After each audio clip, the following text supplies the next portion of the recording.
तो एक बार फिर से स्वागत है आप लोगों का इस Q&A वीडियो में। और अभी तक हम छुट्टियों में थे, काफ़ी टाइम से हम आए नहीं हैं। एक आध वीडियो आए होंगे, बीच में वो आए होंगे, हमने Q&A भी नहीं किया है।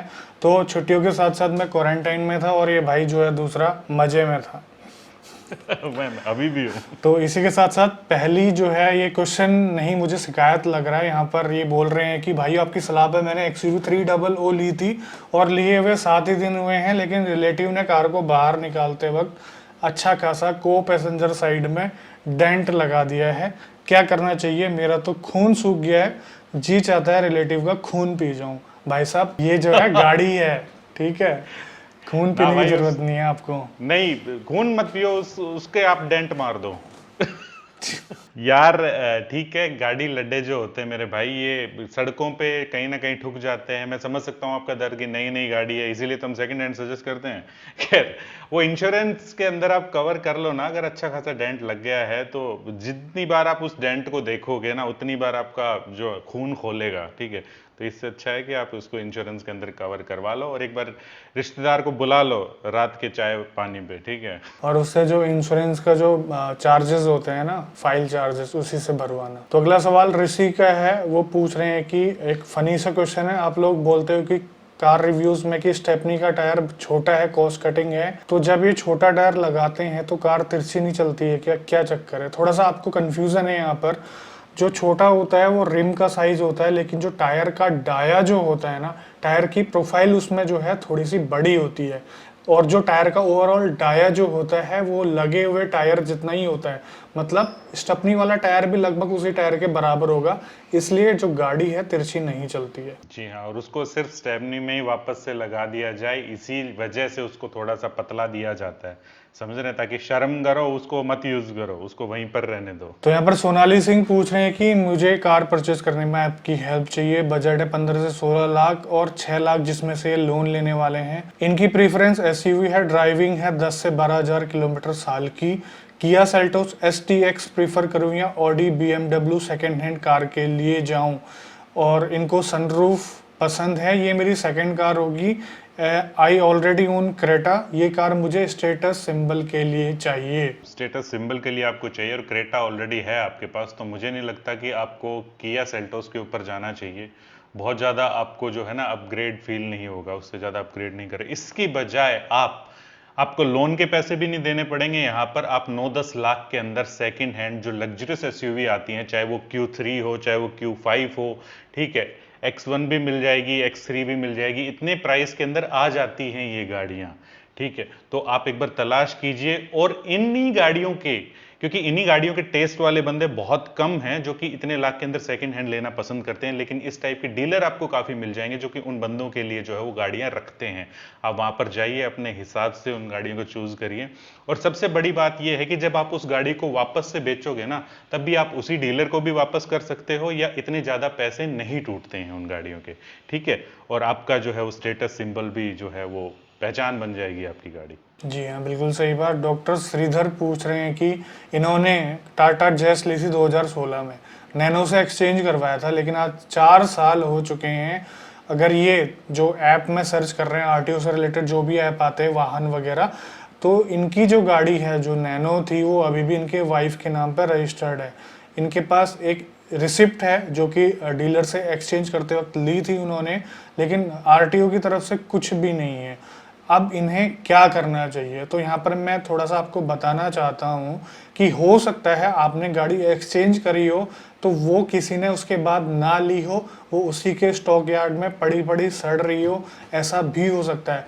किसी ने खरीद नहीं तो उसने जो है आपके नाम से जो है उसको ट्रांसफ़र नहीं करवाया होगा, तो ये भी एक रीज़न हो सकता है। और आप डीलरशिप में जाके उसको पता कीजिए और उसे दिखाइए कि एटलीस्ट यार इसको अपने नाम पे तो कर ले, क्योंकि होता क्या है, जो खरीदेगा उसके नाम पे ट्रांसफ़र करी जाती है, डीलर अपने नाम पे नहीं करवाता है।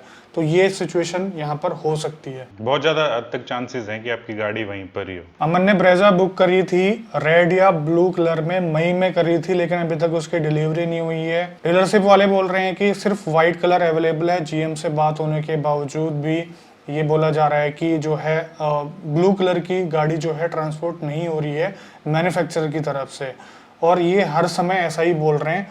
तो क्या करना चाहिए इस कंडीशन में? इनका ये भी कहना है कि इनकी लोकेलिटी में सिर्फ एक ही शोरूम है मारुति का। देखो दोस्त, ऐसा है कि जहां तक हम आपकी सिचुएशन समझ पाए हैं उस हिसाब से जो जीएम बोल रहा है वो बिल्कुल सही बोल रहा है। कई बार ऐसा होता है क्योंकि जो कम डिमांडिंग कलर हैं वो ऑलरेडी जो पेरेंट कंपनी है उसकी मैन्युफैक्चरिंग ही कम करती है। ब्लू कलर इतना ज़्यादा जो है वो पसंद नहीं करा जाता ब्रीजा का, जिसकी वजह से जो है वो कम अवेलेबल है। और यहाँ पर क्या होता है कि क्योंकि वो कम बनाते हैं तो स्टॉक उसका थोड़ा सा होता है, तो कभी कोई डीलर उठा करके ले जाता है, कभी कोई डीलर उठा करके ले जाता है। मान लो आपने 10 गाड़ियां व्हाइट खरीदी है, तब उसके ऊपर जाकर के एक ब्लू दे रहे होंगे वो, ठीक है। ऐसा मैं आपको बता रहा हूँ। तो यार मेरे ख्याल से रेड कलर भी काफी अच्छा है, व्हाइट कलर भी काफी अच्छा है। अगर आप वेट कर सकते हो, आपको ब्लू ही पसंद है, तो वेट कर लीजिए। मनप्रीत जी को एक चाहिए एमपीवी, इनके पास बजट का इशू है थोड़ा सा, और इनकी मदर को स्पाइनल प्रॉब्लम है, और डॉक्टर ने उनको सलाह दी है कि गाड़ी में स्लीपिंग पोजीशन में ही आपको ट्रैवल करना चाहिए। और इनकी जो चॉइस है एर्टिगा और मराजो के बीच में फंसी हुई है, और इनको एक ऐसी गाड़ी चाहिए जिसके सस्पेंशन काफ़ी अच्छे हों। इनका पूछना है कि कौन सी ऐसी गाड़ी है जो जंप्स और बम्प में ज़्यादा आरामदायक रहेगी। और ये साथ ही साथ पूछ रहे हैं कि मराजो का कोई फेसलिफ्ट आने वाला है या फिर नहीं आने वाला है, और इनको बजट फ्रेंडली जो है ज़्यादा लंबे समय तक रखने वाली गाड़ी बताइए। और साथ ही साथ सतिंदर पाल ने काफ़ी अच्छा रिप्लाई भी किया है, हम काफ़ी एग्री करते हैं। इनका कहना है कि इनोवा हो सकती है। इनोवा के बाद जो है ये बता रहे हैं कि लॉजी एक ऐसी गाड़ी थी जिसके सस्पेंशन कंफर्ट स्टेबिलिटी बहुत अच्छी हुआ करती थी, लेकिन इनका ये कहना है कि अभी इस दौर पे आप जो है मराजो और एर्टिगा को चलाकर देख लीजिए, जो आपको कंफर्टेबल लगेगी टेस्ट ड्राइव के बाद उसे ही आप लेना। क्योंकि आप जो हमसे सवाल पूछ रहे हैं, हमने कभी भी इस कंडीशन से रिलेटेड, इस कंडीशन को दिमाग में रखते हुए कभी भी हमने टेस्ट ड्राइव नहीं करी है। ये आप ज़्यादा बेहतर समझ पाएंगे क्योंकि गाड़ी आपने रखनी है और आपने चलानी है। जी हाँ, मैं उनके जवाब से बिल्कुल सहमत हूँ कि पहले इन दोनों गाड़ियों को टेस्ट ड्राइव कीजिए, जिसके अंदर आपको बम्प ज़्यादा कम फील हो वो गाड़ी आप ले लीजिए, क्योंकि वैसे तो दोनों ही गाड़ियाँ कंफर्टेबल हैं। अगर फिर भी एक और डिसाइडिंग फैक्टर मैं आपको बताना चाहूँगी, अगर आपका रनिंग बहुत कम है, काफ़ी कम है, तो आप पेट्रोल वाली गाड़ी के ऊपर जाइए। एर्टिगा को आप ले सकते हैं, समझ रहे हैं। वैसे तो दोनों गाड़ियां काफी लंबे टाइम तक जो है वो चल जाएंगे, उसमें कोई दिक्कत वाली बात नहीं है। और ऐसा नहीं है कि एर्टिगा में बम्प महसूस होते हैं, उसके भी सस्पेंशन अच्छे हैं, कंफर्टेबल है। हिमांशु पूछ रहे हैं कि I am big fan of both of you, always watch your videos and like them very much, thank you very much, और kindly suggest the cheapest diesel compact SUV with the maximum feature. I shortlisted some car like Nexon XE, Venue E 1.5, EcoSport Ambiente और XUV 300 W4। इन्होंने क्या किया है, सभी जो compact SUV है उनके बेस मॉडल यहाँ पर दे दिए हैं। तो यहाँ पर फीचर के साथ साथ वैल्यू फॉर मनी और सस्ते में मेरे को नेक्सॉन एक्सी लगती है, क्योंकि जो उसमें सेफ्टी फीचर है वो भरपूर मात्रा में आपको मिलते हैं, जैसे ESP वगैरह, ये सारी चीज़ें आपको मिल जाती है जो कि और गाड़ियों में नहीं मिलती है। तो अभिषेक सिंह यहाँ पर पूछ रहे हैं, इनके पास क्रेटा 1.4 डीजल 2018 मॉडल है, 20,000 ही चला रखी है इन्होंने बस, उसके इनको 9,25,000 रुपये मिल रहे हैं as a resale value. Should I sell और retain the same? If in case of sale, shall I buy second hand luxury car Audi Q3 type? Please suggest, thanks in advance. दोस्त ऐसा है कि क्योंकि आप बेच रहे हो तो आपको काफ़ी जो है यहाँ पर नुकसान भी उठाना पड़ रहा होगा, तो इस हिसाब से हम ये सोच के चल रहे हैं कि आपको पैसे की कोई दिक्कत नहीं होगी यहाँ पर, और आपने नई क्रेटा लेकर के फिर उसको बेच रहे हो, ठीक है। तो आपको एक लग्जरियस गाड़ी ही लेनी यहाँ पर चाहिए, सेकंड हैंड के ऊपर आप चले जाओ, बहुत बढ़िया आपका डिसीजन ये रहेगा। क्योंकि आप ऐसा चाह रहे हैं इसलिए, नहीं तो अगर एक layman, as a common man की तरह अगर मैं बात करता हूं, देखता हूं, तो फिर आपको बिल्कुल नहीं बेचनी चाहिए वो गाड़ी, क्योंकि उसके अंदर आपको काफी ज्यादा नुकसान उठाना पड़ेगा यहाँ पर। और साथ के साथ जो सेकंड हैंड जो गाड़ियां ये लग्जरियस मिलेंगी आपको, उसकी मेंटेनेंस वगैरह कॉस्ट जो है वो भी काफी हाई पड़ेगी। राहुल जी के पास फोर्ड फिगर 2017 मॉडल है, उसका स्टीयरिंग थोड़ा सा हैवी है। हैवी इनको क्यों लगता है? इनको सर्वाइकल से रिलेटेड कुछ प्रॉब्लम है और इनको काफ़ी दिक्कत होती है गाड़ी चलाने में। ये कार को चेंज नहीं करना चाहते हैं, लेकिन इनके पास कार को चेंज करने के अलावा कोई ऑप्शन नहीं है। तो इनको एक इजी ड्राइव कार चाहिए, लाइट स्टीयरिंग व्हील वाली चाहिए और AMT चाहिए। Do suggest me a car with in 7 to 8 lakh. आपके इस बजट के अंदर दो गाड़ियां आ रही है राहुल जी। नंबर 1 तो इग्निस, नंबर 2 नियोस। या ये रवि की बात करें तो मेरे ख्याल से इसके लिए नंबर 1 नियोस होगी और नंबर 2 के ऊपर इग्निस, है ना। वैसे दोनों गाड़ियों के अंदर से कोई भी आप चूज करोगे तो आपका जो है ये प्रॉब्लम जो है वो सॉल्व हो जाएगी। इग्निस की एक अच्छी चीज ये है कि हाँ, उसकी ग्राउंड क्लियरेंस थोड़ी सी ज्यादा है, 180 की है, जिसकी वजह से आपको बैठने और उतरने में कोई परेशानी नहीं होगी, आपको इतना ज्यादा झुकना भी नहीं पड़ेगा। और दूसरा जो नियोस वाला ऑप्शन है, हुंडई की गाड़ी जो है थोड़ा सा ज़्यादा कंफर्टेबल रहती है और स्टीयरिंग वगैरह, क्लच के ऑपरेशन वगैरह वो लाइट रहते ही हैं और क्वालिटी भी आपको थोड़ी सी अच्छी मिल जाती है।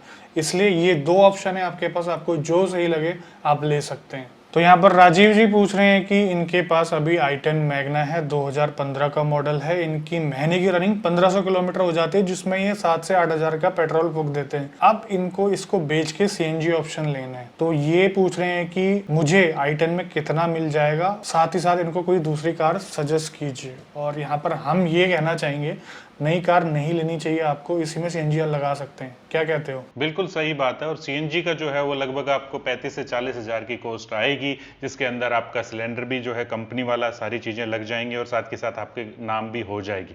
लेकिन ये डिसीजन आपको तभी लेना है जब आपके शहर के अंदर जो सीएनजी प्राइस है वो बिल्कुल ठीक वाजिब दाम के अंदर आ रहे हो और आपके घर के आसपास जो है वो सीएनजी स्टेशन भी हो और वहां पर लंबी लंबी लाइन भी ना लगती हो। समझ रहे हो? क्योंकि मैं प्राइस का इसलिए बोल रहा हूं क्योंकि हमारे गुड़गांव के अंदर, दिल्ली के अंदर और यूपी के नोएडा के अंदर इतना ज्यादा डिस्टेंस नहीं है, लेकिन इन तीनों जगह पर प्राइस की जो वेरिएशन है वो बहुत ज्यादा है सीएनजी के अंदर। तो ये जरूर चीज आप देख लीजिएगा। तो हम आपको यही सजेस्ट करेंगे कि भैया गाड़ी मत बेचिएगा, इसी के अंदर सीएनजी लगवाना चाहें तो आगे लगवा सकते हैं, क्योंकि उसके अंदर आपको ज्यादा नुकसान उठाना पड़ेगा फिर। तो ये थे आप लोगों के सवाल, उम्मीद है आपको जवाब पसंद आए होंगे। अब आपके रेगुलर क्वेश्चन एंड आंसर लेते रहेंगे, आते रहेंगे। अभी तक जो हुआ उसे भूल जाइए और माफी चाहते हैं जो गैप अरे था भाई नहीं ऐसे नहीं भूलना है। और मैं इतनी भी ज्यादा मौज के अंदर नहीं था, आप लोगों के लिए वीडियोस आ रहे थे लेकिन वो फ्री माइंड के ऊपर आ रहे थे। और हाँ, मैंने फ्री एडवाइस का नाम चेंज करके फ्री माइंड नहीं किया है, वो रोहित व्लॉग्स का नाम चेंज करके फिर फ्री माइंड किया है,